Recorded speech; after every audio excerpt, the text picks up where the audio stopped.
Chapter 5.4 is the mid-segment theorem. It's kind of a common sense one you could figure out if you didn't know what it was. Here I can show you if it's graphed. There's a triangle right there. And what they did is they found the midpoint of two sides. G is the midpoint of ED. F is the midpoint of EC. And then they drew that in there. So this is what the mid-segment theorem is. If you find the midpoints of two sides and draw a line, first of all, these two lines are going to be parallel. Okay? So what that means, when you see parallel lines, you got to think of corresponding angles, alternate interior angles, alternate exterior, and same side interior. What that means is this angle and this angle, how would they compare? They're equal because they're corresponding. And these two angles would be congruent. Okay? So these two lines are going to be parallel. These angles, corresponding angles, will be equal. And then if we found the distance formula is x minus x, 5 take away negative 3 is 8 squared, plus y minus y, 4 take away negative 2 is 6 squared, and you square root it, that's going to give you 10. So that length is 10 right there. If we found the length of this one, G is the coordinate 1 over 5 up. C or F over here is left 3 and up 1. So negative 3, 1. So the distance formula is x minus x, 1 take away negative 3 is 4 squared, plus y take away y, 5 take away 1 is 4 squared. Oh, I got a wrong number. This is 1 over 4 up right there. Counted up too high. So it is 4 take away 1 is 3 squared. That's going to give us 5. So if you had to make a conjecture, how do you think the mid segment is going to compare to the side that it's parallel to lengthwise? Half as much. So that's going to be true in any triangle. If you draw any mid-segment, if I take this segment and connect it to there, or the midpoint to that midpoint, this line is going to be half as long as this one. If I do it here,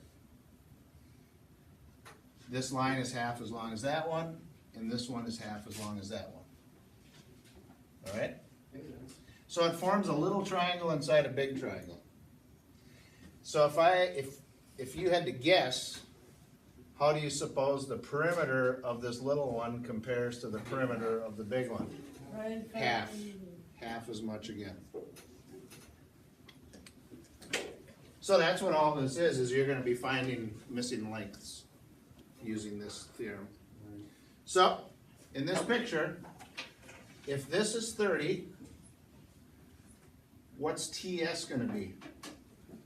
What's 30? 15. 15, half as much. If this is 20, what's this going to be?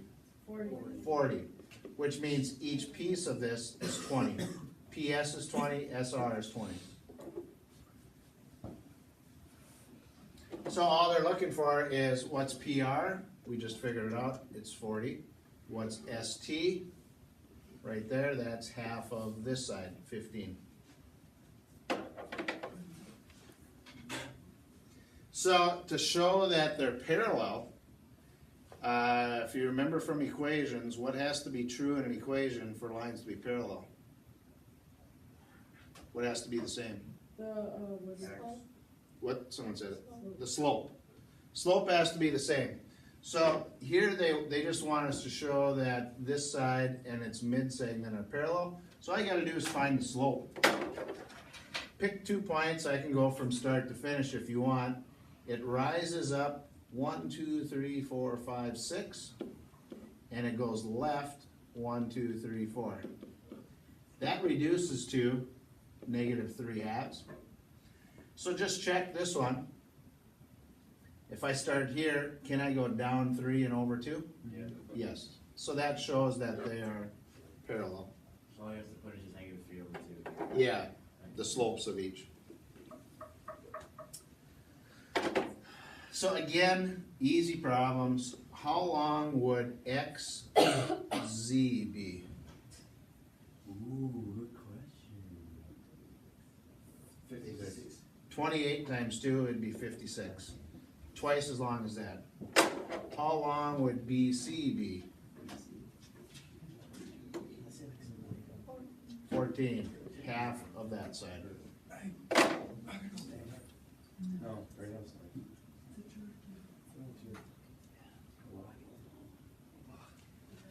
This is where we get to the tough part.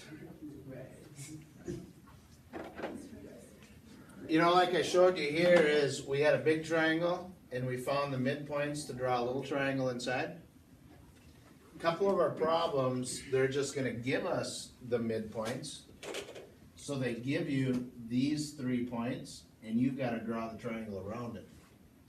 So what you gotta remember is when you draw this side, it's gonna be twice as long as that at the same slope, right? Yeah. When you draw this line, it's gonna be twice that at the same slope. When you draw this one, it's twice that at the same slope. So, these are the hardest problems that you got in your assignment today.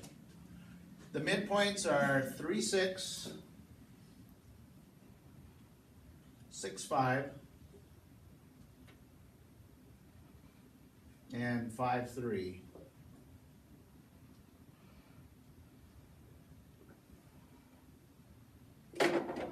So, we gotta draw a triangle around it.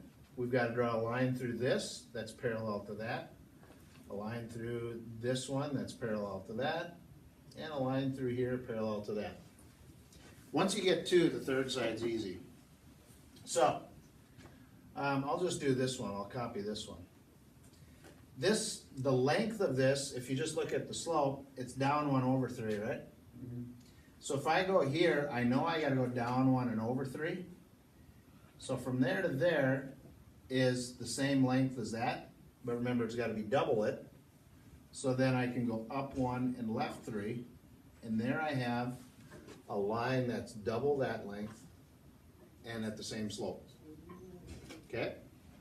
Once you get that first line, the rest is easy.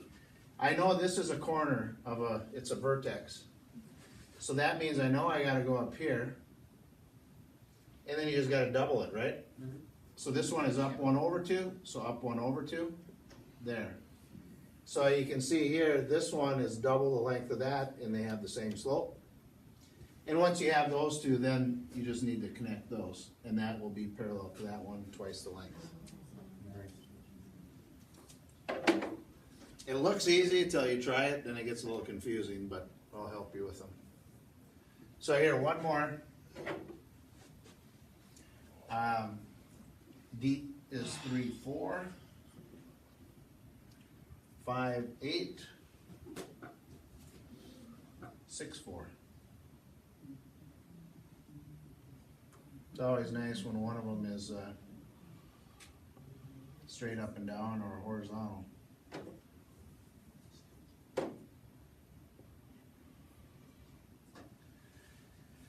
So, if you ever have one that's straight across or straight up and down, those are the easiest. This one is just 3 across, so the side opposite's gonna have to be how long? 6. So I know this is the midpoint, which means I gotta go 3 this way and 3 this way. Once you have that, I know I can do either one. This has to connect to there, but it's gonna be double that, so I just gotta double this length. This one went down 1, 2, 3, 4, and over 2, so you just go down 1, 2, 3, 4, and over 2. Okay? And then once you have it, you can just connect there. I think you got it. Easy.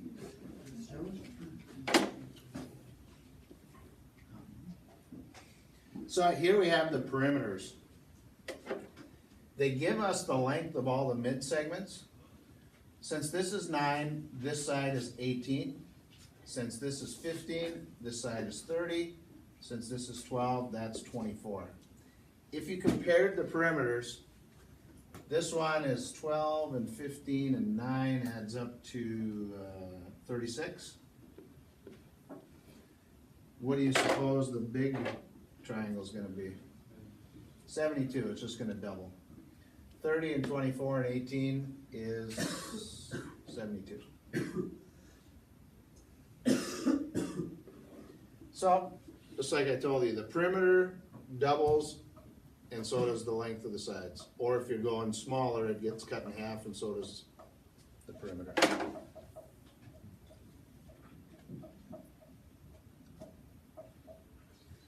I want to show you one, I'm just going to use this picture right here. If DE is 2x plus 4,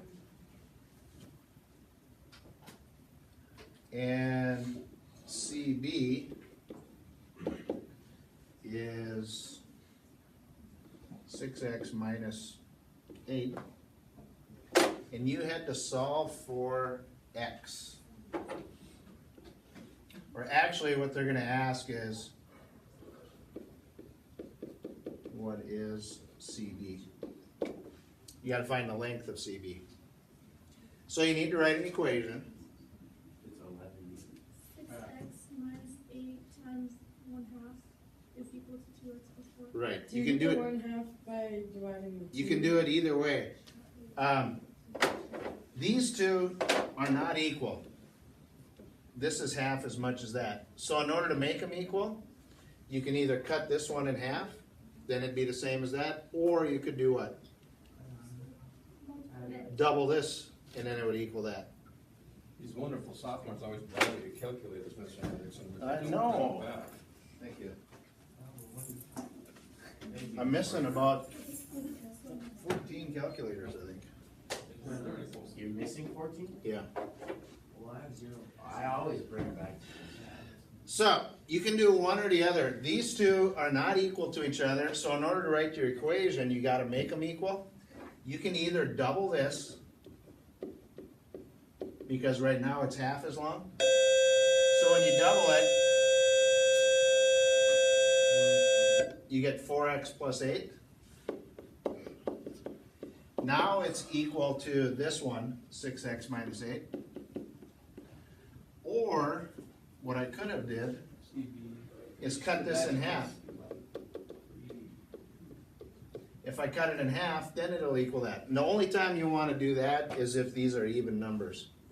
Because if you had an odd number, then you'd get a fraction decimal, which you could do, but. So, half of 6x is 3x.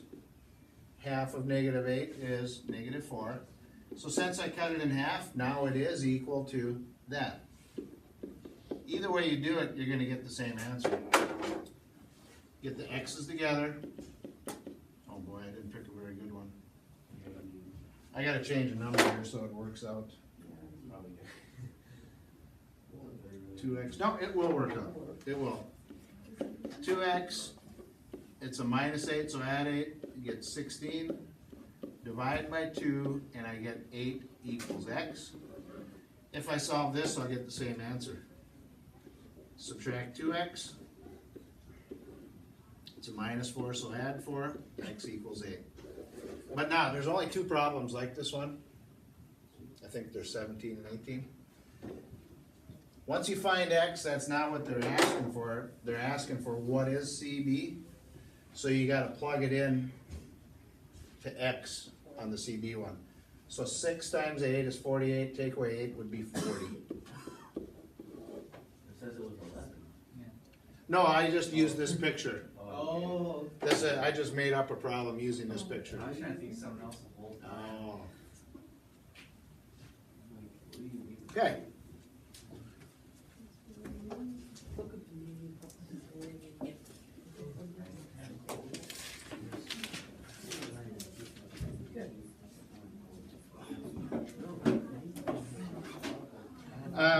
I can give you graph paper if you wanna do the whole thing on graph paper. There's only two of the midpoint ones that you gotta plot. That's okay.